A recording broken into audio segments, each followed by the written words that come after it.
बुलढाण्याच्या चिखला गावात शिवरायांच्या पुतळ्याला विरोध केल्यानं प्रचंड वाद झाला। पुण्यात मराठा बांधवांचा लाल महालजवळ निषेध आंदोलन सुरू आहे। त्यानिमित्तानं बुलढाण्याच्या चिखला काकड गावात एका अज्ञातानं महापुरुषाचा म्हणजेच छत्रपती शिवाजी महाराज यांचा पुतळा बसवल्यानं मोठा वाद निर्माण झाला। या वादाचं पर्यावसन दोन गटांमध्ये तुफान हाणामारीत झालं। महिलांसह दोन्ही गट एकमेकांना भिडले।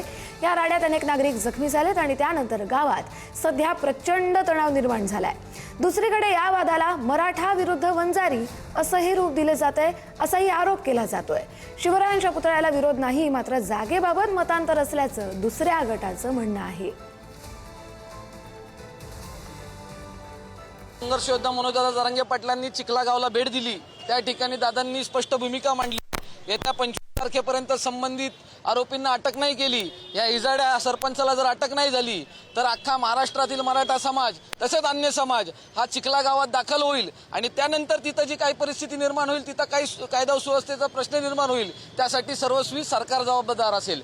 त्यामुळे आपल्या वतीने मी सरकारलाही आणि देवेंद्र फडणवीस साहेबांना खास सांगू इच्छितो की साहेब, लवकरात लवकर या आरोपीला अटक करा आणि हे जे कोणी प्रकार काय केला त्याची तात्काळ व्यवस्थित चौकशी करा। शिवाजी महाराजांच्या पदस्पर्शाने पावन झालेल्या या महाराष्ट्र राज्यामध्ये अशा प्रकारच्या कुटील कारस्थानं आणि घाणेरड्या घटना ज्या घडत आहेत, ह्याची दखल महाराष्ट्राचे मुख्यमंत्री गृहमंत्री माननीय देवेंद्रजी फडणवीस यांनी घ्यावी अशी मी त्यांना विनंती करते।